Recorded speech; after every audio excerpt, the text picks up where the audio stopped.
Indonesia adalah negara yang indah dengan beribu keindahan alam yang eksotis, serta keberagaman yang sangat melekat pada diri Indonesia.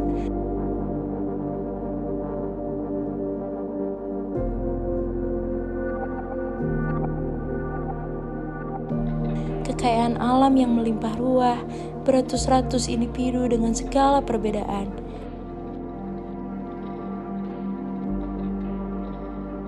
Dengan adanya semboyan Bhinneka Tunggal Ika yang berarti berbeda-beda tetapi tetap satu jua adalah motivasi kita untuk membangun negara ini yang lebih bersatu.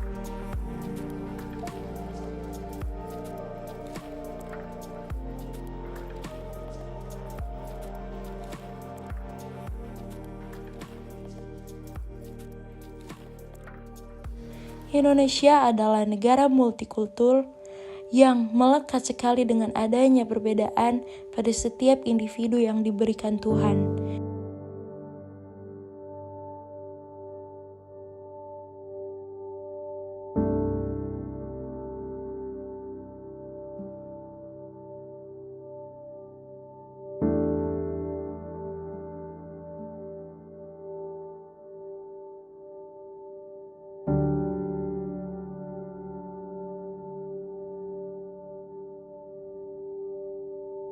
Ini adalah anugerah untuk setiap umat manusia agar bisa saling toleransi, menghargai satu sama lain.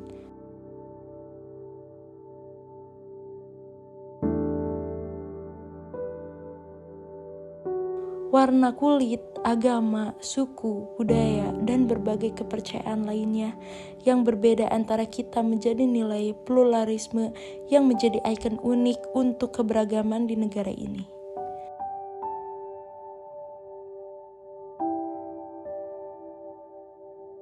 Perbedaan dalam kehidupan sehari-hari menjadi penyesuaian dalam kesetimpangan dalam berbagai kalangan, kelas tinggi maupun kelas rendah.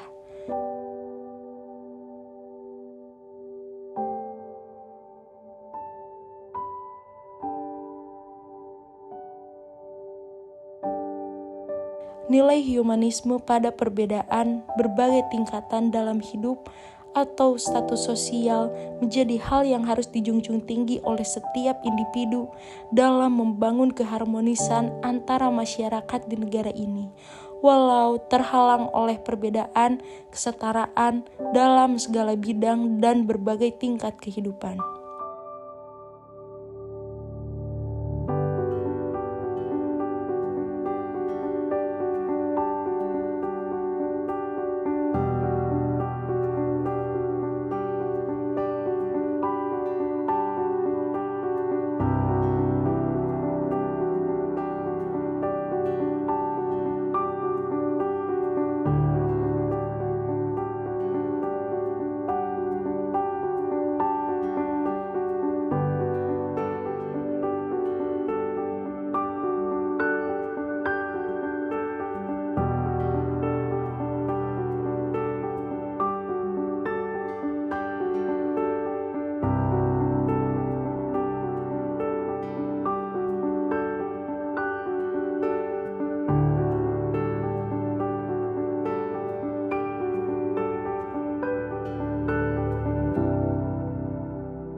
Untuk mencapai kebebasan dalam mempunyai hak selayaknya kita.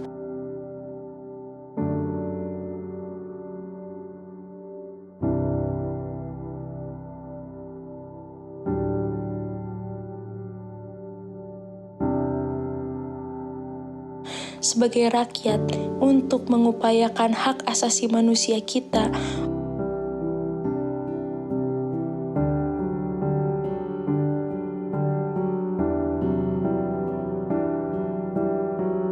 untuk kesejahteraan dalam bernegara, yang menjunjung tinggi nilai demokrasi untuk rakyat dalam menyuarakan kebebasan berpendapat, untuk memberikan asupan agar negara kita tercinta ini memberikan hak yang adil pada seluruh halayak di dalam membangun kebijakan.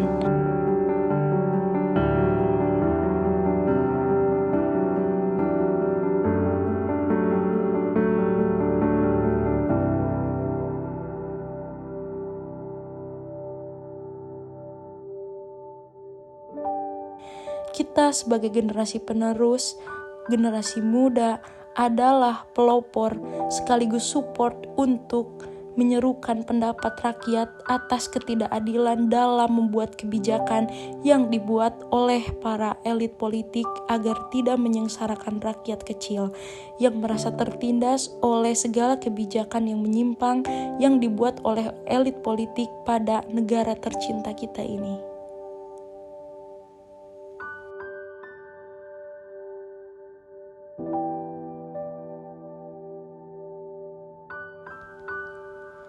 Sudah menjadi hal yang tak aneh bagi negara lain melihat Indonesia yang sangat mempunyai perbedaan yang sangat ketara. Contohnya perbedaan warna kulit seperti pada suku Sunda dan Papua.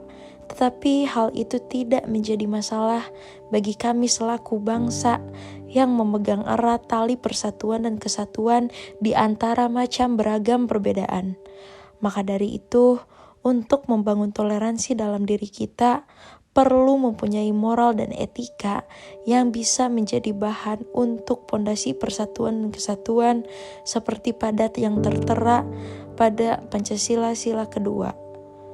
Dalam kehidupan sehari-hari pun, kita seperti halnya dalam bertetangga di masyarakat dengan berbeda-beda agama, karakter, budaya, ras, warna kulit, dan lain-lainnya. Perlu adab dalam menjaga hal tersebut, dalam menghargai kultur masing-masing individu.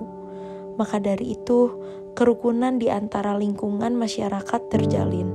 Karena tak sedikit banyak para elit pemerintahan yang tidak mempunyai moral. Seringkali sikap tersebut menyinggung suatu hal yang sensitif dari salah satu suku adat. Dari sikap inilah kita harus belajar sedemikian rupa menghargai perbedaan pada orang lain, karena hal semacam ini bisa berakibat fatal bagi Indonesia. Bisa saja bila salah satu suku adat tidak dihargai atau ia merasa tidak dihargai, ia akan atau dapat memisahkan diri dengan cara memprovokasi suku lainnya untuk memisahkan diri dari Indonesia.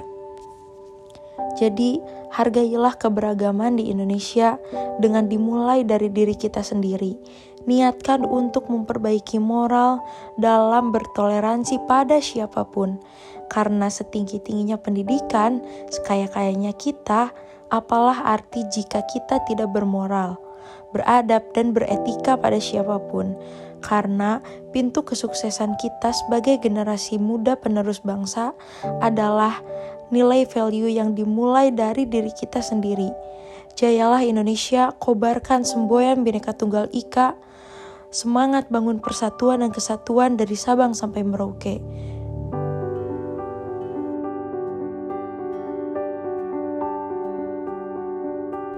Lemahnya konsep tentang keragaman budaya, ras, agama, dan bahasa menjadi titik terjadinya konflik.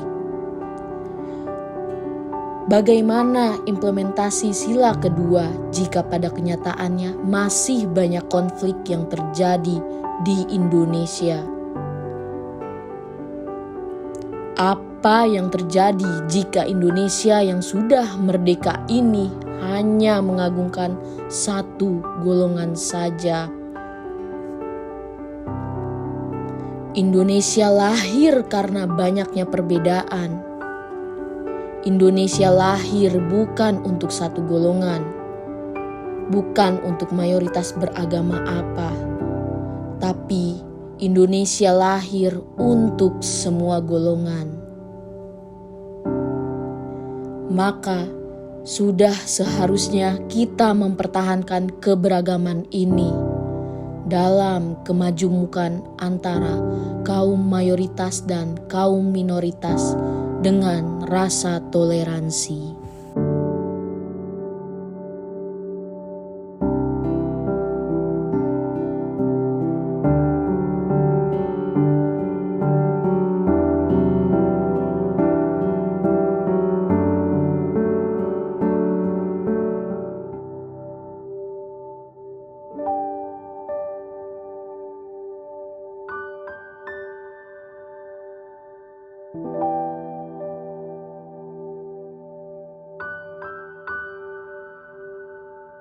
you.